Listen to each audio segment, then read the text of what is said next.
Hello everybody and welcome to today's video. Today is another case that I have had researched for a while and have wanted to talk about last year, but I just didn't get the chance, and that is the case of Nacole Smith. So all the links I used to research will be down below. Like always, I encourage you to go and do your own for yourself, and let's go ahead and get into this. I don't really have much of an intro. So this being an older case, I had even less information than usual, and it was also harder to find information to make a coherent video. I've tried to piece this case together as easily as I could, so if it's a little awkward, that is why. I couldn't really find much about Nacole, like who she was as a person or what her hobbies were, which is disappointing. I always love telling you about the person and their life because I don't think they are just what happened to them. But unfortunately, we just don't have that here.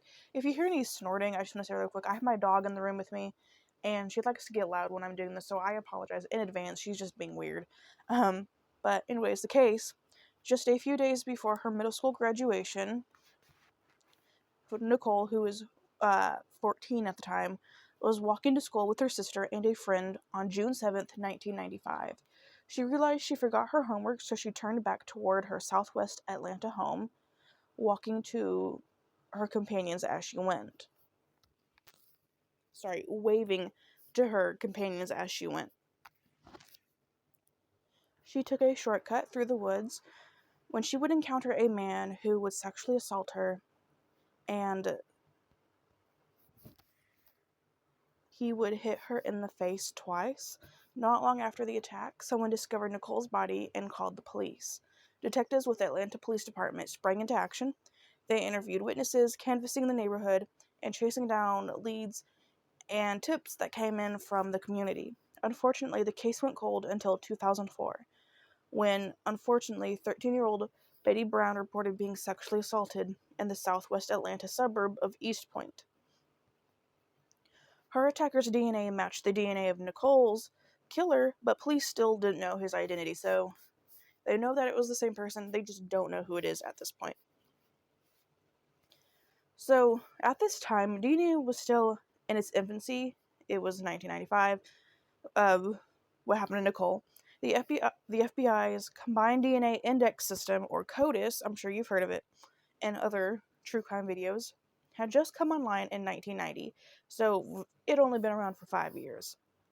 There was plenty of DNA from this rape and the homicide, so police were working at what they could do with it, or they were looking at what they could do with it, trying to work out what could be done.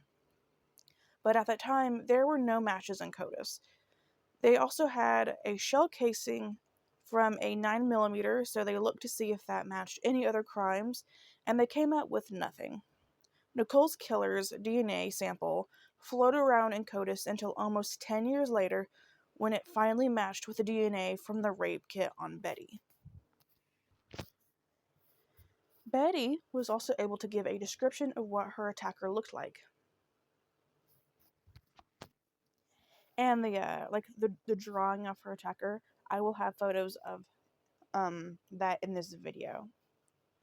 In January of 2022, police announced that it had solved both cases using forensic genealogy, the same method California investigators used to identify the Golden State Killer.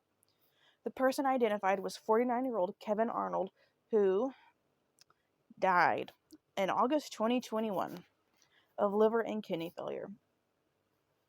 He was never charged or arrested for the crimes that he was accused of. At the time of Nacole's murder, he would have been about 23 years old, and at the time of Betty's attack, he would have been 31 or 32. And we have a quote from Nacole's mom. She says, "I never imagined this person would be deceased. So many unanswered questions I had for him that I could never ask and get answers. But I would never say it was closure for me because I will live for this pain for the rest of my life." End quote. And I think that might be one of the hardest things of all, is that this happened originally 1995. And since 1995 until 2022, Nacole's family has been living with this. Someone did this to our daughter. They're just out there. We don't know who it is. And they finally get a match. And it's sad, but it's also kind of because of what happened to Betty. And they have a name, and it is a man who died 1 year previously.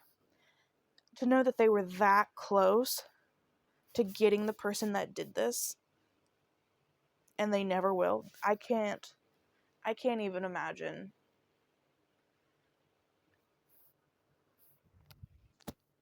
You wait for 27 years just to find out that the person who murdered your daughter is never going to be brought to justice. They're never going to get charged. They're never going to face a trial. They're never going to spend time in prison, locked away for what they did. They're never going to face consequences. They got away with it for 27 years, and you were just a year away from finding out who it was. That has to be one of the hardest things about it. And I know that this happens a lot in cases where at the time the crime happened, there was DNA, but they didn't know what to do with it. And then all these years later, they finally get a match, but the person who did it is gone. And it happens so often, and it's so sad, because it kind of feels like, in a way, like those older cases, even if we know who it is, they'll never really get true justice because the person who did it can't be brought to justice. You can't put a dead man on trial.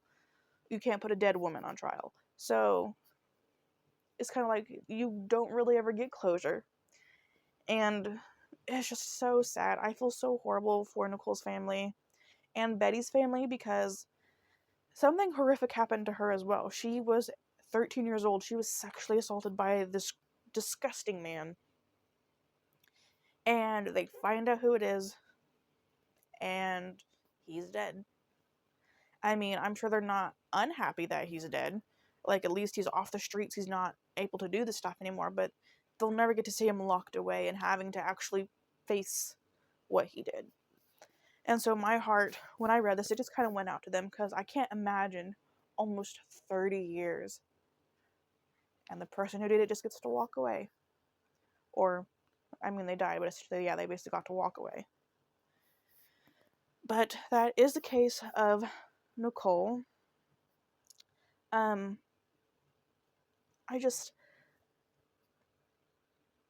when I was researching this, I was just thinking about the family, because in the photos, there's not very many photos of her, but she seemed like such a sweet and beautiful young girl, and she was just last seen with her friends, saying goodbye, and then to know that if she didn't have to turn back around, she never encountered this man, she would still be here, maybe.